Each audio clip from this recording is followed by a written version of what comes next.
Om Swastiastu pemirsa Bali TV kembali Bali Postok ya menjumpai Anda dan kali ini kita mengangkat topik berkaitan dengan masa kampanye pemilu dan bagaimana umat Hindu di Bali terutama harus menyikapinya karena memang ada beberapa hari-hari yang terjadi. Mudah-mudahan umat Hindu cerdas dalam berpolitik. Saya akan mewawancarai Ketua PHDI Bali Bapak Nyoman Kena SH. Kita sapa dulu narasumber kita. Om Swastiastu Pak Ketua.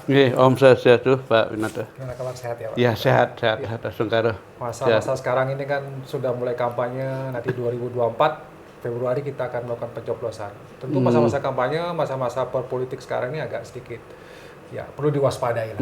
Tapi betul. Kalau kita sebagai umat Hindu bagaimana sebenarnya menyikapi politik? Apakah kita antipati dengan politik, terlibat dengan politik, atau seperti apa sebenarnya idealnya umat Hindu ini harus bersikap? Pak Ketua. Terima kasih Om Swastiastu. Pertanyaan yang cukup cerdas ini. Saya harus berpikir ini menjawab pertanyaan ini, Pak Winata. Pertama kita harus sadari, kita harus melihat dulu tentang kewajiban kita. Dharmaning agama dan dharmaning negara. Kan gitu. Dharmaning agama yaitu kewajiban kita selalu berbuat baik untuk mencapai kebahagiaan yang kekal. Artinya bahwa roadmap kita itu harus jalan dari yang namanya dharma menuju moksa itu. Nah, kan ada kita harus bisa menyeimbangkan antara dharmaning agama dengan dharmaning negara. Kewajiban kita sebagai warga negara harus kita laksanakan itu, kan gitu.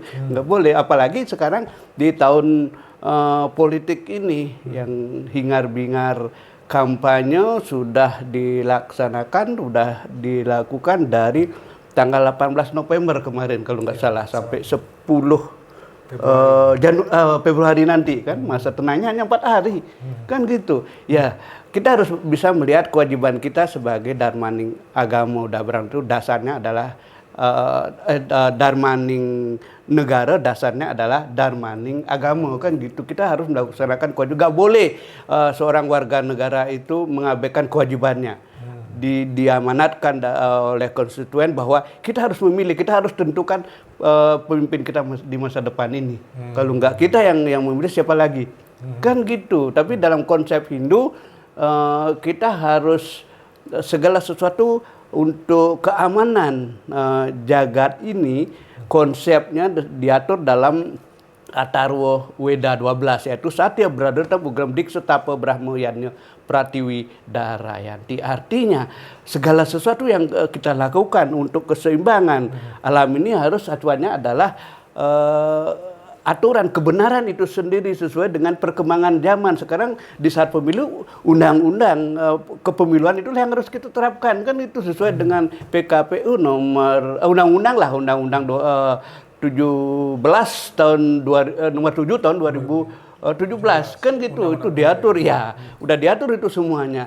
Nah, makanya kewajiban kita harus melaksanakan hak pilih kita, nggak boleh tidak memilih, kan gitu. Itu satu kewajiban karena merupakan suatu kewajiban dan kita bisa melihat karakter pemimpin kita di masa depan. Tapi jangan karena beda pilihan itu kita gontok-gontokan dengan teman, dengan saudara bahkan, kan nggak boleh gitu ya. Tujuan kita semua undang-undang itu kan merupakan suatu kewajiban, itu udah diatur sedemikian rupa.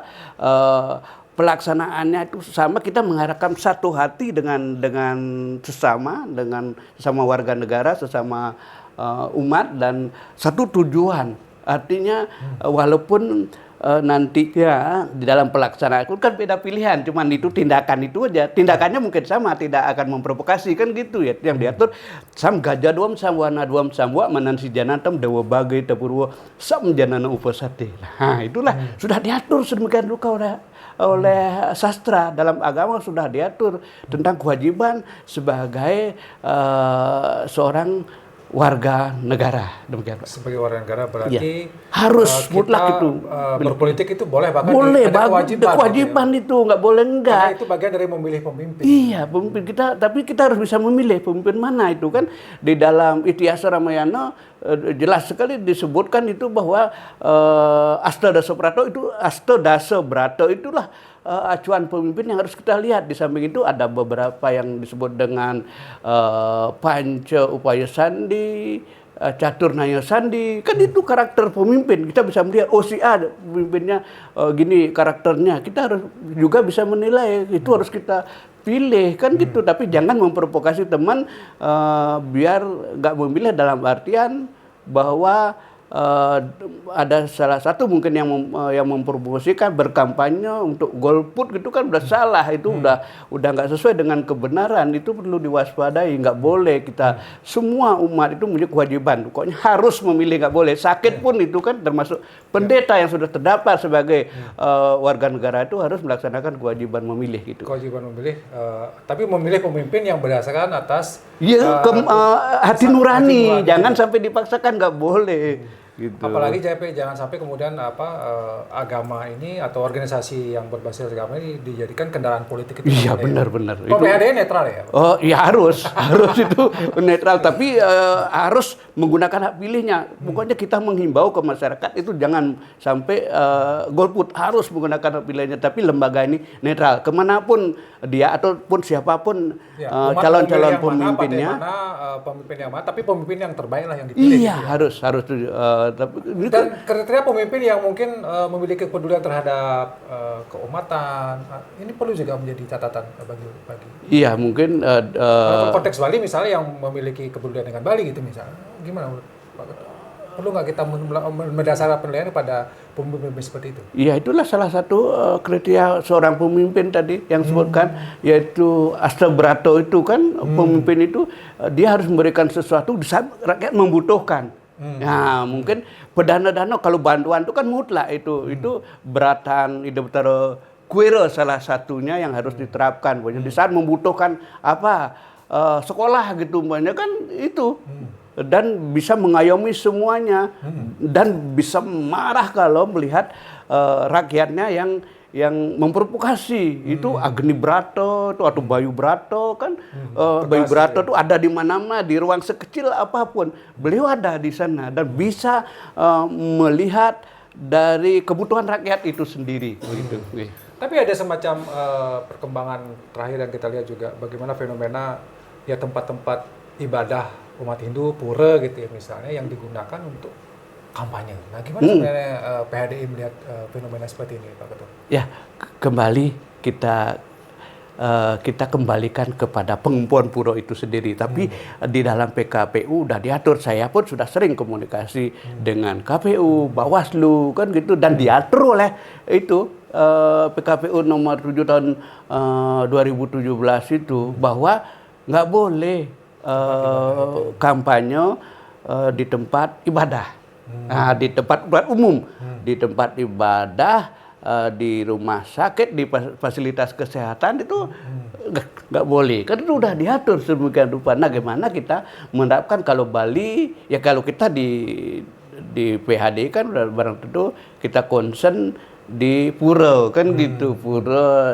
mana sih yang disebut tempat ibadah kalau kita di pura itu, apakah hanya Utama Mandala kan gitu. Kita kan punya Utama, Madya dan Nista Mandala kan gitu. Itulah kalau di Bali kan konsep ketiganya itu yang merupakan tempat ibadah itu, walaupun di Utama Mandala, Nista Mandala dan Madya Mandala itu merupakan tempat ibadah, nggak boleh itu mengajak, apalagi bagaimana sih definisi seorang berkampanye kan gitu, mungkin mengajak memilih, terus ada alat peraga kan, lebih-lebih nanti ada ajakan dengan imbalan tertentu, itu kan nggak boleh. Kalau sembahyang tanpa identitas salah satu parpol atau kampanye itulah boleh dikatakan demikian, itu boleh kan. Masa kita harus larang seorang caleg gitu umpamanya kan sembahyang ke pura kan, nggak boleh kita melarang. Diskriminasi namanya, harus itu, tapi jangan sampai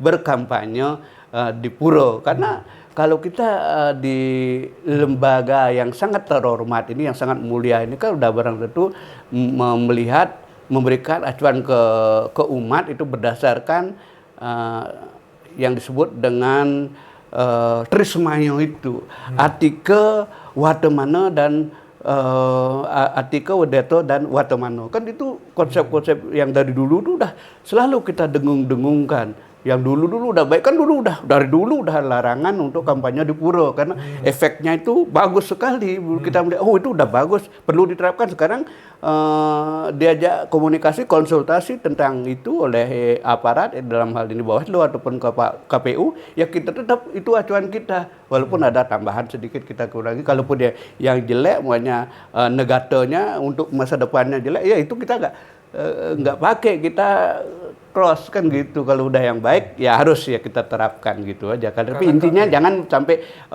berkampanye di tempat ibadah gitu. Karena kalau dipakai tempat ibadah ini akan jadi persoalan sepeda kutip ada semacam paksaan untuk memilih salah satu calon gitu ya. Iya, benturan dengan dia dengan ya mungkin dengan gitu keluarga, dengan klien, dengan apalah, dengan tetangga gitu kan nggak boleh, karena itu mungkin konsentrasi kita yang kalau Bali mengatakan tenulus ke yang kita tuju, ke Tuhan itu sendiri yang Maha Kuasa kan gitu. Bercabang lagi, gue nggak ini calon saya gitu, bercabang udah nggak benar itu, nggak boleh. Boleh intinya. Itu juga mungkin bagaimana kemudian artinya, tapi kalau orang memohon supaya dia lolos pemilihan dan segala macam, memohon kepada Tuhan ya sah-sah saja. Iya, gitu sah, dan harus, tapi jangan sampai itu nggak dilakukan. Seperti apa yang Tiang sampaikan tadi itu untuk keseimbangan dunia ini melalui pemilu ini kan salah satu yang harus dilakukan yaitu pemujaan. Doa itu sendiri yang disebut dengan Brahma. Brahma itulah sangat penting. Pemujaan itu sendiri di samping iadnya memberikan sesuatu kepada yang membutuhkan. Kan gitu, itu bukan suatu kewajiban, keharusan mutlak dilakukan. Satya berada dalam Gramdik Setapa Brahma Yadnya Pratiwi Darayanti. Kan. Berarti ini harus umat Hindu cerdas ya. Iya, kita boleh berpolitik, tapi tempatnya di mana, caranya seperti apa. Ada sastra-sastra yang bisa digunakan, tapi jangan sampai kebablasan pura digunakan untuk kampanye. Kemudian ini nggak boleh. Ada batasan-batasan yang harus ditaati ya, Pak Ketua ya. Iya, itu kembali lagi yang sampaikan bahwa semua itu sudah diatur oleh. Karena kalau boleh yang memakan itu aturan yang ada di NKRI ini kan, kalau kita lihat dari sastra-sastra kita semua ada itu.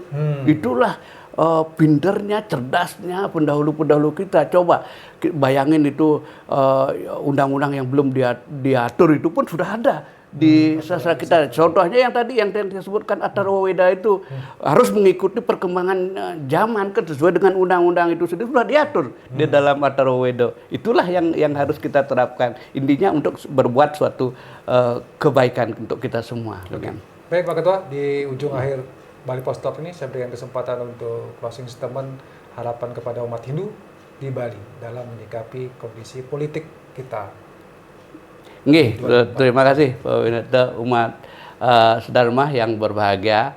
Dalam kesempatan ini saya menghimbau, mengajak kita semua tanpa kecuali untuk berpartisipasi dalam hal pelaksanaan pemilu 2024 nanti. Gunakanlah hak pilih kita, jangan sampai kita golput, itu intinya. Tapi jangan sampai kita terprovokasi, lebih-lebih memprovokasi umat agar tidak terlibat dalam pemilu ini. Gunakanlah hak pilih kita untuk kebaikan kita semua, untuk kebaikan negara kita Indonesia ini. Demikian yang saya sampaikan. Pemimpin yang baik. Iya, terima kasih. Oke, terima kasih Pak Ketua atas waktunya. Terima kasih. Mudah-mudahan ini menjadi concern kita buat Hindu, tidak hanya di Bali sebenarnya, tapi dimanapun, untuk ya boleh terlibat secara politik, tapi bagaimana cerdas berpolitik itu yang penting, dan gunakan hak pilih dengan baik juga. Jangan gunakan pura untuk kampanye, itu juga catatan penting kita. Sekali lagi terima kasih atas pertanyaannya. Saya tutup dengan Om Santi. Om Santi. Terima kasih, sampai jumpa.